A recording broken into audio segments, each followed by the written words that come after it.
All right, I wanted to pick back up. This is part two on how to do electron configurations. I want to pick back up with sodium. There, we've done an electron configuration for it. You also you must have the ability to do spin diagrams as well.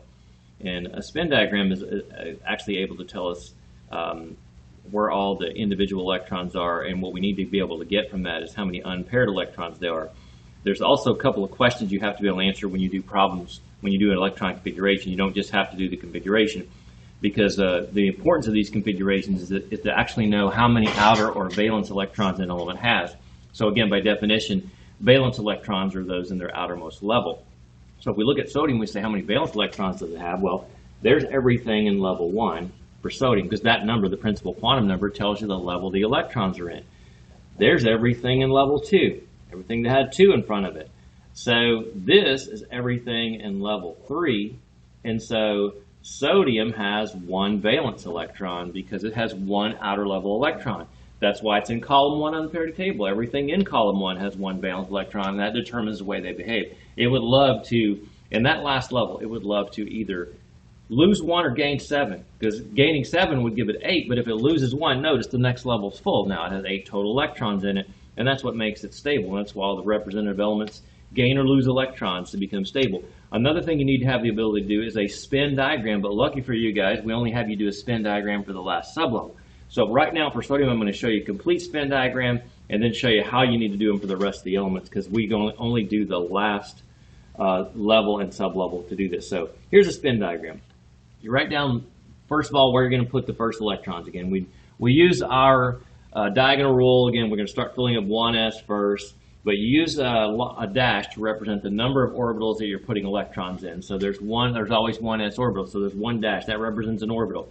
Then you use up and down arrows to indicate the number of electrons you can place in that orbital. You always put the first arrow as an up arrow, and the second would be a down arrow. Now, why not the same direction? We always say when you have 2 electrons in the same orbital, they're spinning in opposite directions.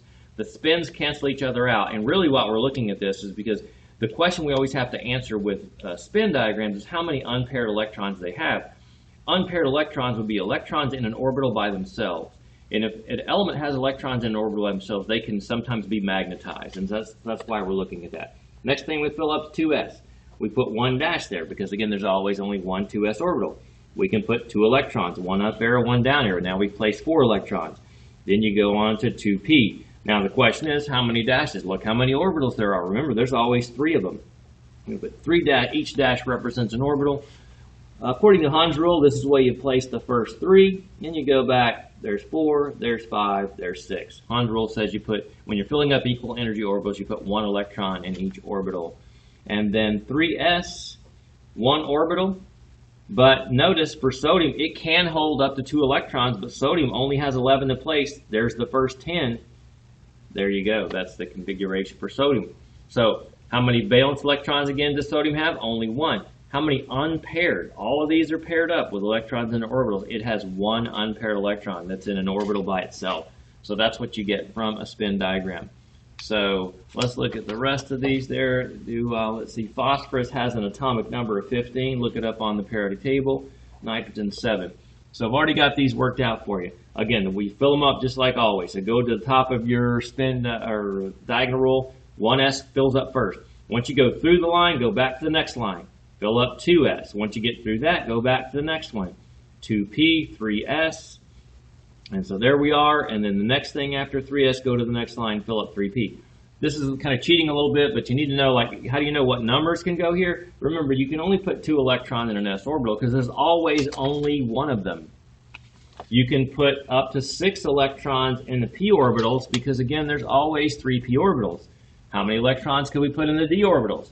Look how many d orbitals there always are. You can put up to 10 in there, and there's always 7 f orbitals, so you can put a total of 14 in there. This is just telling you how many electrons you can place. So again, once we get beyond 2s, 2p6, and then 3s2, we've accounted for 12 total electrons. It only has 15 to place. So the next thing we're filling up is 3p. So we can put up to 6 electrons there, but it doesn't have 6. It only has 3 left to place because that's a total of 15. And so, again, the spin diagram, you only have to do it for the very last sublevel there. So 3p, 3 dashes representing the 3p orbitals you can place. It only has 3 electrons in them. Again, you put 1 electron in each orbital because they'll get as far apart as possible. You don't put 2 in the first and 1 in the second. Electrons will spread out. So when we have to, from that, what can we answer? We can say if they ask how many unpaired electrons, there's 3 of them. Unpaired means they're in an orbital by themselves. All of the inner ones are going to be paired up, so we don't have to look at those. How many valence electrons does phosphorus have? Again, there's everything in level 1. There's everything in level 2. That's everything in level 3. By definition, valence electrons are those in the outermost energy level. That's telling you what's in the outermost energy level there. So that's everything in level 3. That's why it has a total of 5. Do nitrogen on your own. Again, I give you some where I do one and you do one, and the answers are at the back so you can check your work. All right, moving on to the next one, silicon. Silicon's got an atomic number of 14. Again, you'd find that from the periodic table.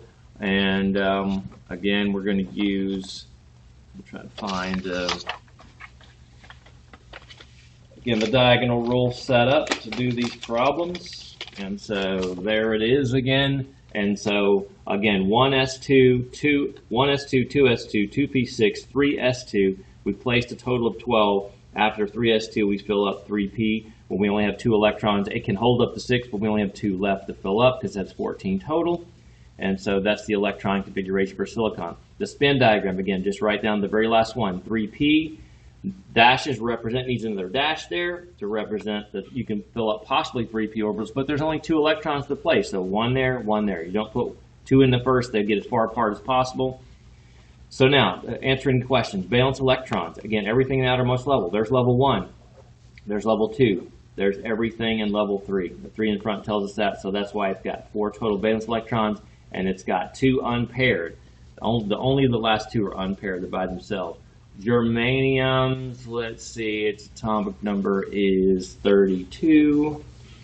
You can do that one on your own. Then nickel's atomic number is 28. And so we'll do a configuration there for nickel. Again, it starts getting a little more complicated the further down your chart you get. So 1s2, 2s2, 2p6, 3s2, 3p6. 4s2 comes after, and then notice after 4s2, go back to the next line and start filling up 3d. Notice we can put up to 10 electrons in 3d, but we've already placed 20 and it only has 8 left to place there. So again, some of you are going to notice, well, you fill up 4s before 3d? Yes. When you start getting into these d and f orbitals, they're kind of out of place as far as how you fill them up. You don't have to worry about that. You just need to be able to follow the diagonal rule to place these electrons. So, the spin diagram again for the last one, 3D. Why do I have 5 dashes? Remember, there are always 5d orbitals. Each dash represents an orbital. 8 electrons can go in there, so you put the first one there, second, third, fourth, fifth, and then 6th, 7th, and 8th. That's where we put those 8 electrons. Again, valence electrons.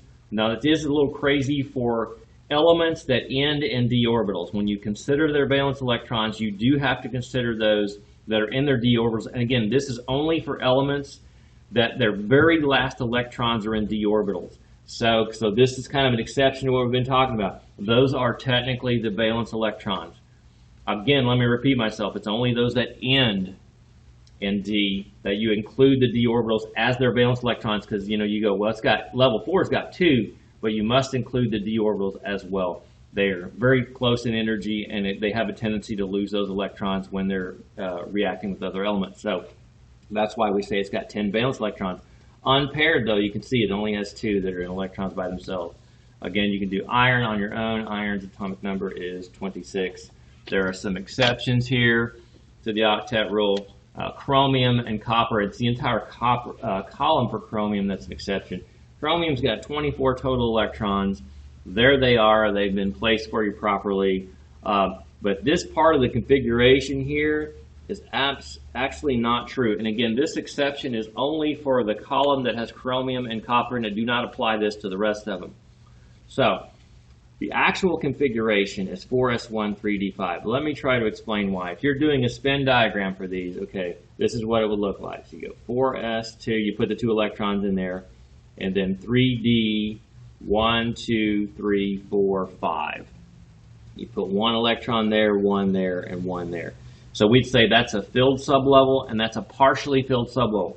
They say in chromium and copper's case that half-filled and completely filled sublevels are more stable than partially filled sublevels. For that reason, chromium doesn't do this. This electron jumps out there and it ends up looking like that. One there and one there. Now they're all half full, and this is more stable. For again, only use this chromium and copper. That's why I have this there. So they're an exception to the normal octet rule. How many valence electrons? Remember, if it ends in D, we must include the D electron, so it's got a total of 6 valence electrons there. Unpaired electrons, notice all of those are by themselves, and so it's got 6 unpaired electrons. There's chromium. We'll need to do copper for you there because copper's atomic number is 29. There's all of its electrons. If you did a spin diagram at the end, it would look like that. And then 3D, 1, 2, 3, 4, 5. And here's where the electrons are. And copper does not actually do that. And here's why. We've got a filled sublevel and a partially filled sublevel in the d orbitals. What happens is this one jumps out there and you end up with 4s1, and there should be a dash there. And this thing was not kind of printed out crazy here. Should have ended up like this. And so now this is the way it ends up. So 4s1, 3d10, because now we have a half-filled and a completely filled sublevel. So why do chromium and copper have a little different configuration than you would expect? And it was because they have filled and half-filled sublevels are more stable. Unpaired electrons, again, 1. All right, now on to elements with a charge. Again, so elements with a charge, let's see, let me move this over. All right, remember, if you need to know how many electrons are in an element with a charge, it is protons minus electrons will equal the charge. So calcium, you look it up on the periodic table, it's got an atomic number of 20. So 20 minus X will equal plus 2. So how many electrons does calcium have? It has 18. That's how you place 18 electrons. Again, we're just using the diagram rules to work those out. You know, how spin diagram for the last one, it ends in 3p6. Notice they're all filled up. Valence electrons, everything in level 3. It's got 8 valence electrons. Unpaired, they're all paired up. Chlorine -1, again, you can do that one on your own. And let's real quick, I want to go through this. How many electrons could be in the, answering different types of questions associated with electron configurations. How many electrons could be in the 4th principal energy level? You know what? This, I'm going to change this question. We're going to stop here because I need to actually print that out differently.